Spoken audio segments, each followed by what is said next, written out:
Hello students, जैसा कि इससे पूर्व के वीडियो में मैंने समंग संग्रहण के बारे में आपको बताया था कि समंग दो प्रकार के होते हैं, प्राथमिक समंग और द्वितीयक समंग। आज मैं इस वीडियो के माध्यम से आपको बताने जा रहा हूँ कि समंग संग्रहण की जो विधियाँ हैं वो कौन कौन सी हैं। समंग संग्रहण की दो विधियाँ हैं, संगणना अनुसंधान और प्रतिदर्श अनुसंधान। संगणना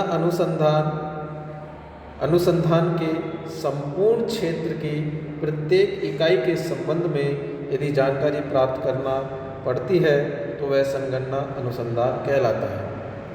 जैसे किसी एक विश्वविद्यालय के 2000 विद्यार्थियों की समस्याओं का अध्ययन करना हो तो 2000 विद्यार्थी एक संपूर्ण समग्र कहलाता है और इसके प्रत्येक विद्यार्थी से पूछताछ की जाएगी तो यह एक संगणना अनुसंधान कहलाएगा। कहने का मतलब ये है कि संपूर्ण इकाइयों का जब पूर्ण विस्तृत अध्ययन करते हैं और उसमें से कोई भी इकाई को नहीं छोड़ा जाता है तो वह संगणना अनुसंधान सेंसस इन्वेस्टिगेशन कहलाती है। अब संगणना अनुसंधान कहाँ कहाँ उपयुक्त होता है, कब उपयुक्त होता है, उसके बारे में मैं आपको बता रहा हूँ कि जहाँ अनुसंधान का क्षेत्र सीमित हो यानी कि छोटा क्षेत्र हो तब हम उसकी सभी इकाइयों का पर्सनल जाकर के अध्ययन कर सकते हैं, पर्सनल उनकी जानकारी ले सकते हैं, तो वह विधि संगणना अनुसंधान की उपयुक्त होगी। दूसरा, जहाँ पर इकाइयों में विविधता हो यानी कि विविध गुण वाली इकाइयाँ हों तब इस विधि को प्रयोग किया जा सकता है।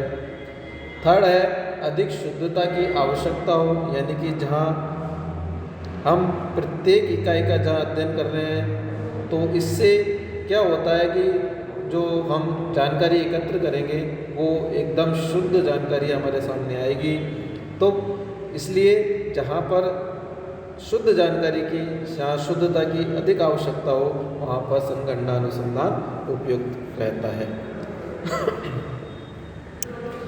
अब बात करते हैं प्रतिदर्श अनुसंधान की। जब अनुसंधान की समस्त इकाइयों का अध्ययन नहीं करके केवल कुछ चुनी हुई इकाइयों का अध्ययन किया जाता है तो उसे प्रतिदर्श अनुसंधान कहते हैं। यह चुनी हुई इकाइयाँ संपूर्ण इकाइयों का प्रतिनिधित्व करती हैं और इन इकाइयों से संबंधित आंकड़ों के आधार पर निकाले गए निष्कर्ष संपूर्ण अनुसंधान पर लागू किए जाते हैं। जैसे किसी एक पुस्तक के 500 पृष्ठों में कुल छपे हुए शब्दों की संख्या गिनने के लिए कहा जाता है और तब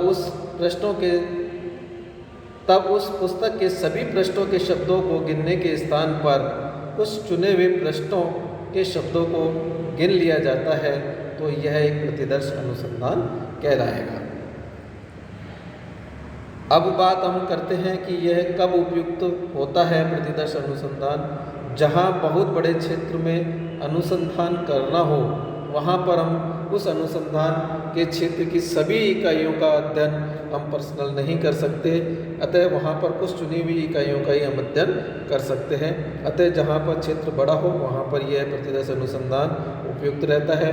जहाँ असीमित क्षेत्र हो, जहाँ पर कि असीमित का मतलब होता है बहुत बड़ा क्षेत्र हो, वहाँ पर भी ये अनुसंधान उपयुक्त रहता है। और जहाँ समग्र की समाप्ति का भय हो यानी कि अगर जैसे मान लीजिए हम प्रत्येक इकाइयों का अध्ययन करना चाहें तो वहाँ प्रत्येक इकाइयों के अध्ययन करने से यदि पूरा जो क्षेत्र है वो नष्ट होने का भय हो वहाँ पर भी हम प्रतिदर्श अनुसंधान कर सकते हैं।